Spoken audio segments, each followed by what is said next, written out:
Oil spills in the ocean were always an environmental disaster, but this coastline had even more at stake than most. Not only were the migrating whales using the east coast as a thoroughfare on their way from Antarctica to the Whitsunday Islands in the late autumn and back again in late spring, this region was also home to a whole heap of other marine life: loggerhead turtles, Indo-Pacific and humpback dolphins, twin sea turtles, hammerhead sharks, and sea snakes, as well as the bird life that were also often victims of oil spills. The first thing they needed to check was whether the oil was leaking from Tommy's started. Bindi, Caitlin, and Andy went back to the catamaran's bow and surveyed the surrounding water.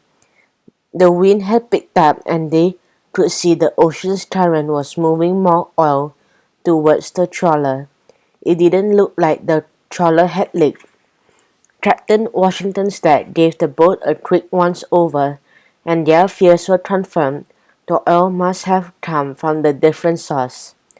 Captain Washington immediately called the Coast Guard and filled him in with the scant details they had. "Got that, Will One," the Coast Guard replied. "I'd advise you to chase down the vessel with the trawler near, that the trawler nearly collided with. We'll bring a towboat to tow Tommy's target back to shore. Chances are the oils come from the container ship." Matt Jake agreed. Wouldn't be surprised. The man decided that Captain Washington's father would stay on board his boat, waiting for the Coast Guard while Matt Jake remained on the Whale One. The kids re-entered the bridge to hear the last of the conversation. "Matt Jake, which direction was the ship heading? And do you remember what it was called?" Bindi asked. Matt Jake scratched his head. It was definitely heading south towards Brisbane. Had a whole heap of container in the front deck, a heavy load, and it was called something like Santa? No, Sandy. No, Santiago, offered Andy.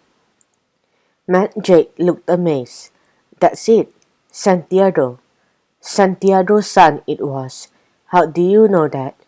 Andy shrugged, embarrassed. "I don't know. Just a good guess." Caitlin interjected. "He is really good with word games," she said, looking at her brother proudly.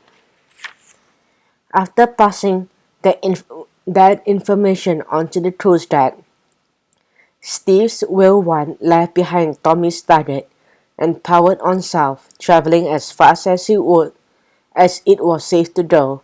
The wind was getting stronger, and Bindi knew this type of weather was one of the worst possible scenarios for an oil spill.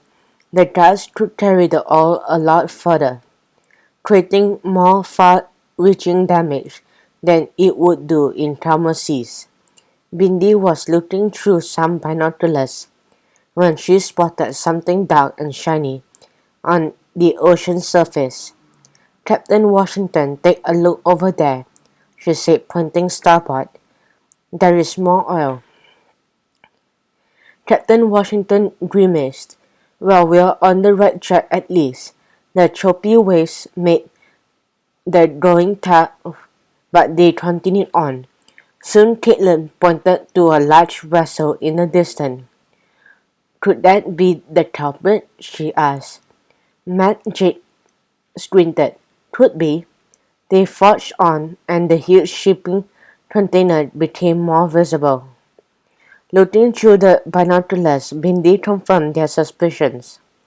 "Yes, it is definitely the Santiago Sun," she said. "I can see the lettering on the side of its hull. It's enormous." The container ship measured approximately 650 feet in length, and its cargo was visible on the deck, where hundreds of containers were stacked. Although the waves were choppy, the huge vessel glided smoothly over the water as it steamed dead ahead. As they got closer to the ship, Captain Washington tried his radio. Steve's Whale 1 to Santiago San, do you read? There was a cackle from the radio but then silence. He tried again. Steve's Whale 1 to Santiago San, do you read? Still nothing. We have to get them to stop, Captain Washington, urged Bindi. Compared to the Santiago Sun, the catamaran looked like a tiny ant next to an elephant. Captain Washington took a deep breath. Righto, we're going to have to travel so close to the ship as we can and kick up a storm next to it. That will get its attention. Matt Jake whistled. Kids, this is dangerous. Grab life jackets and don't move away from the bridge. It is the safest part of the ship. Caitlin was concerned. This had gone from being a light-hearted adventure to a seriously dangerous trip trying to stop an environmental disaster. Wait until she told her friends back home. After putting on life jackets, they all watched the needles on the boat's instruments panel ping to the right as Captain Washington increased speed. Now hold on tight.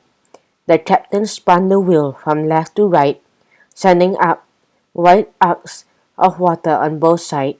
He sped the catamaran towards the Santiago Sun, then turned the wheel sharply and accelerated the boat away from the vessel at speed. Bindi had the binoculars glued to her eyes, hoping to catch sight of someone on the deck. Finally, she caught the sight of a crewman, who had appeared on the deck, gesturing at the boat angrily. We have got their attention. Captain Washington tried the radio once more. Santiago San, do you read? Over.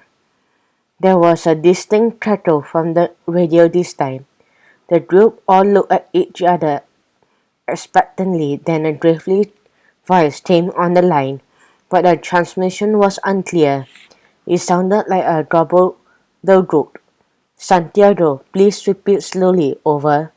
Again the same gobbledygook. They looked at each other, perplexed. What is he saying? Said Caitlin. Bindi realized it wasn't just the bad transmission that was making the voice hard to understand. He is not speaking English, is he? She said. The captain had come to the same realization. He put his head in his hands and sighed. No, he's not.